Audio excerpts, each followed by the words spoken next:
যদি বলি তো একদিন টাইম লেগে যাবে। অনেক অভিজ্ঞতা সঞ্চয় করেছি, যেটা সব থেকে বড় কথা সেটা বলছি।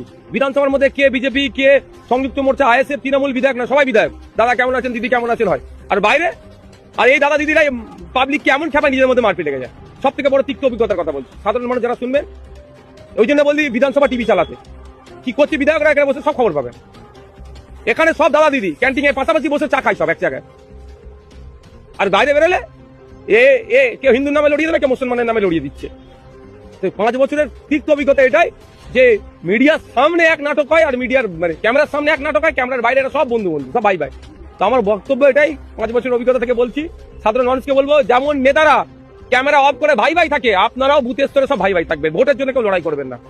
যেদিন দেখবেন নেতারা হাতাহাতি লড়াই করবে, সেই দিন দরকার হলে আপনারা লড়াই করবেন। নেতারা এসি রুমে বসে চা খাচ্ছে, ক্যান্টিনে বসে একসাথে চা খাচ্ছে, সেখানে লড়াই হচ্ছে না। আর ফুটপাতে বা পাড়ার মাথাতে চায়ের দোকানে লড়াই, এগুলো বন্ধ করতে হবে। তো মমতা ব্যানার্জি প্রশাসন ব্যবস্থা গ্রহণ করছে না কেন? এখন কবে করবে? মানে মাদ্রাসা সম্পর্কে, ইসলাম মুসলিম সম্পর্কে যেভাবে বাজে মন্তব্য করেছে, কোনো রাজনৈতিক ইস্যু নাই। তো এটা ইস্যু করে এই ভোটের বৈধনি পার করতে চাই। শুধু ভাঙর কেন দেখছেন? রাজ্যের আর 5টা সিট দেখুন, ডবল ডিজিট আসছে বিধানসভায় 2026। নাটক ছাড়া কিছু নয়। কথায় আছে না, শিকড় কেটে যতই পানি ঢালুন কিচ্ছু লাভ হবে না, সাপ হয়ে দংশে ও যাবে ঝাড়ে কিচ্ছু লাভ হবে না। এটা হচ্ছে তো। স্টেট অফ ওয়েস্ট বেঙ্গল কি মামলা করেছে? আমার প্রশ্ন এখানে, স্টেট অফ ওয়েস্ট বেঙ্গল যদি মামলা করে, সেই মামলাটাই হচ্ছে সব থেকে মোস্ট ভ্যালুয়েবল হবে। তার পরিবর্তে কোন একটা মামলা ঢুকে গেলে হয়ে গেল। এই কাজটা হচ্ছে।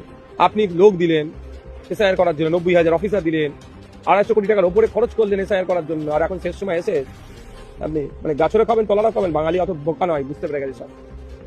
রাজনীতি করতে যাচ্ছে, বাংলার মানুষের জন্য করছে। কিন্তু এতটুকুই বলবো, ওয়াকআপ খেয়েছে, ওবিসি খেয়েছে, এসআইআরও খাবে, দেখে নেবেন। লক্ষ্মীর ভান্ডার আমরা এই 1000, 1500-এর পক্ষে নয়। আমরা চাই 5,000 টাকা করে মহিলাদের হাতে দেওয়া হোক, তার পরিবর্তে রাজ্য কিছু কাজও বুঝবে। ভোটের পরে সরকার যদি হয় তাহলে আমি তো বলছি সুযোগ দিলে অনেক কিছু করে দেবো।